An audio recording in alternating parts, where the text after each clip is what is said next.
দশমীর বিসর্জনের শোভাযাত্রায় রাজনৈতিক দলের মঞ্চ বাধা নিয়ে রাজনৈতিক উত্তেজনা বালুরঘাটে। প্রতি বছর দশমীর দিন বালুরঘাট থানার পাশে বিজেপি যেখানে মঞ্চ বাঁধে, সেই একই জায়গায় তৃণমূল মঞ্চ বাঁধার প্রস্তুতি নিয়েছে।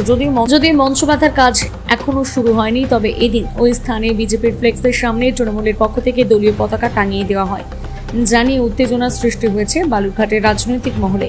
তৃণমূল উভয় পক্ষের দাবি, ওই স্থানে মঞ্চ বাঁধার জন্য পুলিশের পারমিশন নেওয়া হয়েছে। এবছর দুর্গাপুজো দশমীতে বিসর্জনের শোভাযাত্রায় যে পুজো কমিটির শোভাযাত্রা ভালো হবে, সেই সমস্ত পুজো কমিটিকে প্রথম পুরস্কার 3 লক্ষ টাকা, দ্বিতীয় পুরস্কার 2 লক্ষ টাকা এবং তৃতীয় পুরস্কার 1 লক্ষ টাকা আর্থিক পুরস্কার ঘোষণা করেছেন বালুরঘাটের সাংসদ সুকান্ত মজুমদার।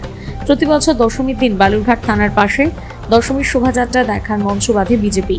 এবছর তাই একই স্থানে মঞ্চ বেঁধে দশমীর শোভাযাত্রার আর্থিক পুরস্কার নির্বাচন করার প্রস্তুতি নিয়েছে বিজেপি। বিজেপির দাবি, মঞ্চ বাঁধার জন্য পুলিশ পারমিশন নেওয়া হয়েছে।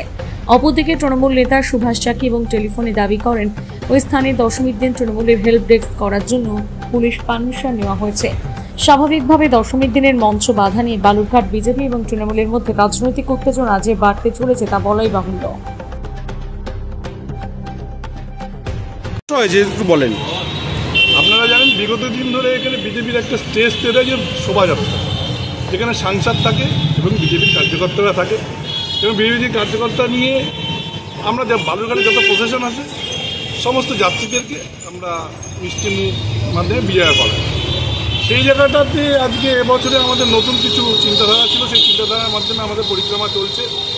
পুজো মণ্ডপে গিয়ে আমরা প্রথম, দ্বিতীয়, তৃতীয় যারা হচ্ছে তাদেরকে আমরা প্রাইজ ডিস্ট্রিবিউশন করব। তার সাথে প্রাইজ মানির ব্যাপার আছে, প্রশাসন শোভাযাত্রা আছে, শোভাযাত্রার সাথে প্রাইজ মানির ব্যবস্থা আছে। ওনাদের গায়ে একটু জ্বালা পড়ে গেছে যে সুকান্ত মজুমদার গোটা পশ্চিমবাংলায় কোনো জায়গায় হচ্ছে না, কোনো সাংসদ করছে না,